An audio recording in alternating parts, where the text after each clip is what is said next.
The last place I wanted to be was Frostnipistan. This one's wife. Rugburns. Hello, I'm H.G. Tudor. Rugburns, or as some of you might call them, carpet burns. This occurs as a consequence of a friction burn. There's chafing, and historically, people are known to have those burns usually on their back or on their knees.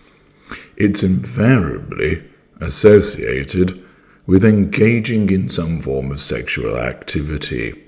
For instance, a woman may experience rug burns or carpet burns on her back as a consequence of being given a vigorous seeing to whilst lying naked on a carpet.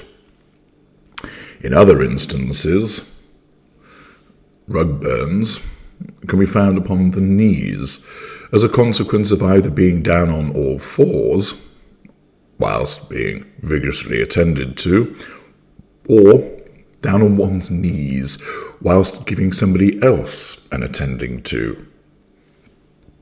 Accordingly, somebody that presents with matching friction burns, either on their back or their knees, is immediately given a raised eyebrow as if to say, we know what you've been up to, you cheeky scamp.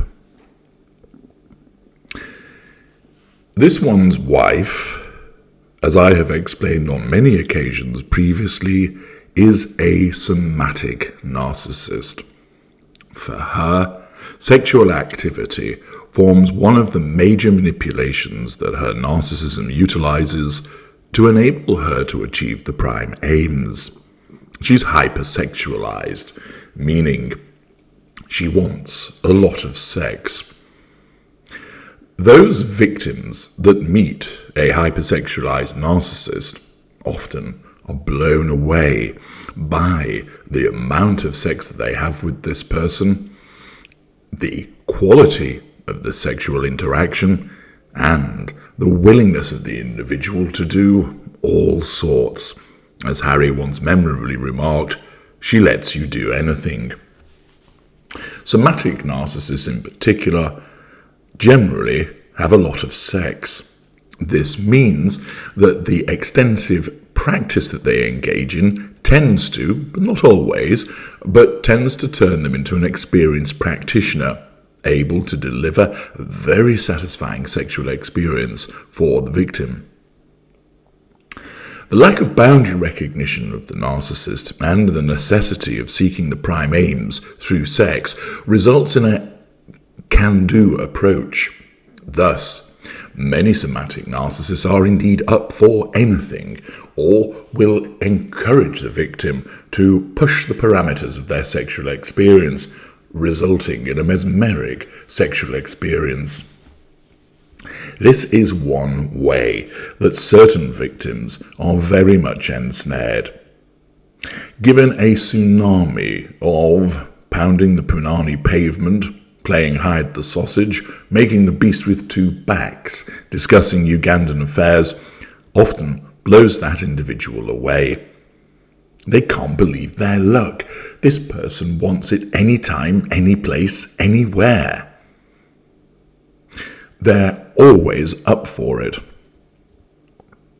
It follows, in devaluation, that the sexual feast that you've experienced may well be taken away from you by way of withdrawal, and thus the famine is all the more stark.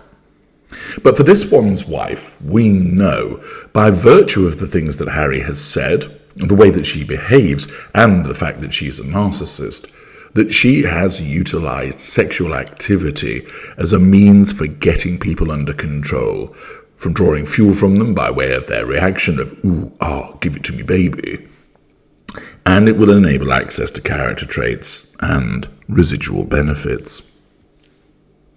Accordingly, we now see something that is from the past, but bears examination in relation to understanding more about the way the narcissist behaves. you will see on your screen a screenshot that was sent to me by one of my viewers. It was not made clear where this came from, but it is evidently a compilation of photographs which I understand were taken some time ago when this one's wife attended Wimbledon.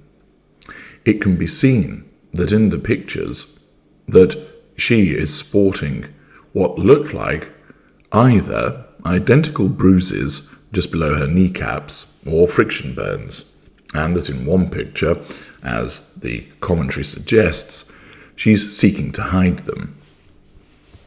Now, first of all, it is not a given that these are necessarily rug burns that has been as a consequence of her being down on her hands and knees and being biffed by Harry from behind, or her being down on her knees whilst engaging in the oral application of delight for Prince Harry. But given that she's a somatic narcissist, given the location of these injuries and the fact they occur in the same place, or rather a similar place on each leg, it does rather raise the suggestion that they're likely to be rug burns, and supports the fact that she lacks, should we say, some class, that she will engage in such activity as part of asserting control over Prince Harry. But what about the fact that it appears that she's seeking to cover up the marks in one of the pictures? Is it that she is ashamed of the way that she has behaved? It isn't a case of being ashamed of it. Not at all. She doesn't do shame. What you see, however, is the narcissist aware of how they look in a public situation, and that she will be aware that the presentation of rug burns has a certain connotation as to the nature of the bearer. Accordingly, as part of her facade management, what the narcissism has done is sought to try and cover it up with her hands, not through shame, but rather through the maintenance of a facade of saying, I am a good girl, I am a classy lady. Of course, the facade management wasn't doing its best that day or on another occasion, as a consequence of allowing the world to see the rug burns upon her kneecaps or just below them.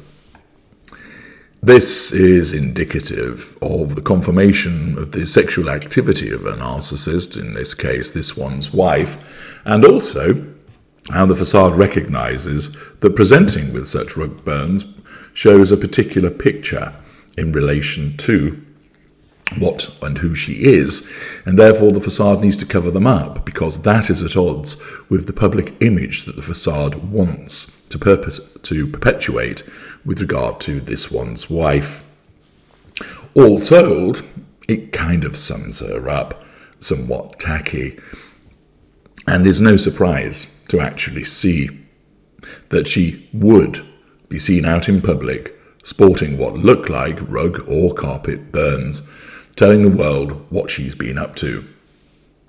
Now, having some hanky-panky isn't a sin, far from it, but there's one thing to engage in it and keep it between you and the relevant person and not advertise it to the world, and then to let everybody know that you've been down on your knees again. That is not a good look, and of course results in fractures to the facade. I'm H.G. Tudor. Thank you for listening.